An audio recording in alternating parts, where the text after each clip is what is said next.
Good morning student, I am Dr. Priyanka Balaram and welcome to my channel Royal Educational Services।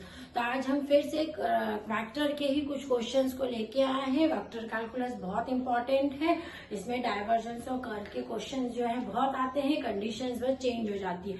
हमारा अभी का question है prove that curl of A vector is equal to 0 and A vector की value देके रखी 2xy³ i cap plus X square Z cube J cap plus 3x² Y Z square क्या cap. या I cap J cap क्या cap जो है ना vectors है, ठीक है। ये मैं पहले आपको बता चुकी हूँ और आप लोगों ने ये 12th क्लास में भी पढ़ा हुआ है।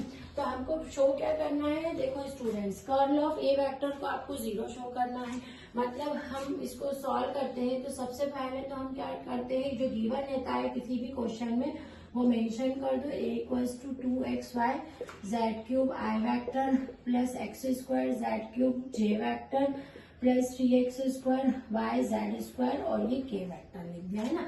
अब अपने को प्रूफ क्या करना है वो लिख देते हैं। To prove curl of A vector equals to 0 vector, ठीक है, ये प्रूफ करना है। अब हमको curl of A vector proof करना था ना, तो इसकी डेफिनेशन लगानी पड़ेगी। वी नो दैट, हम क्या जानते हैं, हम जानते हैं curl of A vector is equals to क्या होता है, क्रॉस प्रोडक्ट रहता है। कर्ल हमेशा, डाइवर्जेंस हमेशा डॉट प्रोडक्ट रहता है। बस इतनी सी बात याद रखनी है, नाबला क्रॉस ए वेक्टर, ये क्रॉस प्रोडक्ट है, ठीक है। अब क्रॉस प्रोडक्ट का मैंने आपको बताया है कि कर्ल जब भी निकलेगा तो आपको डिटर्मिनेंट जो है वो ओपन करना पड़ता है। कर्ल ऑफ ए वेक्टर यानी nabla cross A vector equals to I J K, ये इसके बिना नहीं निकलता है, हमेशा डिटर्मिनेंट से ही कर्ल ओपन होता है। यहाँ क्या लिखते हैं, देखो यहाँ अगर ऐसा लग रहा है कि कैसे ओपन होगा तो इसकी वैल्यू आप यहाँ पर इस तरह से लिख सकते हो, प्लस जे डेल अपॉन में डेल वाई प्लस के डेल अपॉन में डेल जेड, है ना, और क्रॉस में ए वेक्टर, है ना। अब क्या करेंगे, हम यहाँ पर लिखते हैं इसके ये del X del Y del Z, तो डेल अपॉन में डेल एक्स डेल अपॉन में डेल वाई और डेल अपॉन में डेल जेड, ठीक है। यही तरीका होता है कर्ल निकालने का। अभी क्या करेंगे, इसके जैसे यहाँ पर है ना, अब इसको यहाँ पर एक्सपांड जैसे करके लिख दिया। अगर कंफ्यूजन है तो पूरा लिखते हुए चले, एक दो क्वेश्चन कर लेंगे तो ये जो कंफ्यूजन है वो क्रिएट नहीं होता है। यहाँ पर वैल्यू लिख रहे हैं इसकी 2xy z³ i plus x² z³ j plus 3x² y z² k vector, ठीक है। इसको पूरा एक्सपांड करके यहाँ पर लिख लें, उसके बाद में फिर हम इसको, है ना, ये अलग है ना, ये बाहर, ये अपन ने एक्सपांशन इसका लिखा है। ये जो अपन ने वीनो दैट करके लिख के रखा है ना पूरा, ये कर्ल ये है ना, उसका लिखा है। अब देखो यहाँ क्या लिखा है मैंने, डेल अपॉन में डेल एक्स डेल अपॉन में डेल वाई और डेल अपॉन में डेल जेड। अब ये जो है ना कोफिशिएंट, ये यहाँ लिखते हैं, जैसे 2xy z³ लिखा, y का क्या है x² z³ लिखा, लास्ट क्या है 3x² y z²। इतना क्लियर है ना।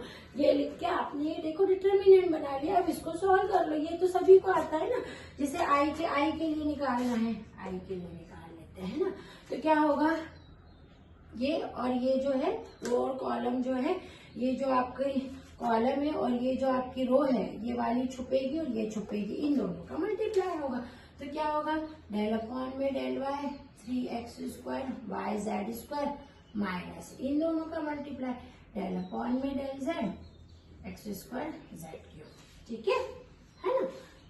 चाहे तो हम बड़ा ब्रैकेट लगा सकते हैं, माइनस अब ये जे वाला तो ये वाला और ये वाला हाइड हो जाएगा, है ना, माइनस साइन आती है, सभी को पता है जे, इन दोनों का मल्टीप्लाई डेल अपॉन में del X 3x² y z² minus इन दोनों का माइनस डेल अपॉन में डेल जेड 2xy z³, बड़ा ब्रैकेट यहाँ पर भी लगा देना। अब प्लस के कैप लगाना नहीं भूले, अगर मैंने नहीं भी लगाई है तो मैं बाद में पुट कर देती हूँ। वेक्टर शो कर रहे हैं, वेक्टर शो करने के लिए कैप लगाना ही चाहिए, है ना। अब क्या के कैप, तो के कैप के लिए ये वाली रो और ये वाला कॉलम हाइड हो जाएगा। इन दोनों का करो डेल अपॉन में del X, X square Z cube minus del upon में del Y 2xy Z cube. इस तरह से अपन ने ओपन कर लिया। अब अपन इसको डिफ्रेंशिएट कर लेंगे। जब आप इसको डिफ्रेंशिएट करोगे ना तो ये कैसा आएगा, ऑटोमेटिक ये जो डिफ्रेंशिएशन है ये सारा कट जाएगा, वो जीरो आएगा, क्योंकि आपको निकालना ही प्रूफ करना है कर्ल है ना। तो ये कितना आ गया है आपका जीरो। अगर ये जीरो आ जाता है तो आप लिखोगे yes curl of vector is equal to zero vector. अभी तो ये सभी कर सकते हैं, इसको y के रिस्पेक्ट में, इसको z के रिस्पेक्ट में पूरा ओपन हो जाएगा।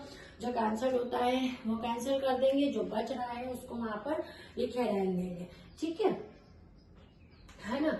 अब ये आपने पूरा यहाँ पर कर दिया है।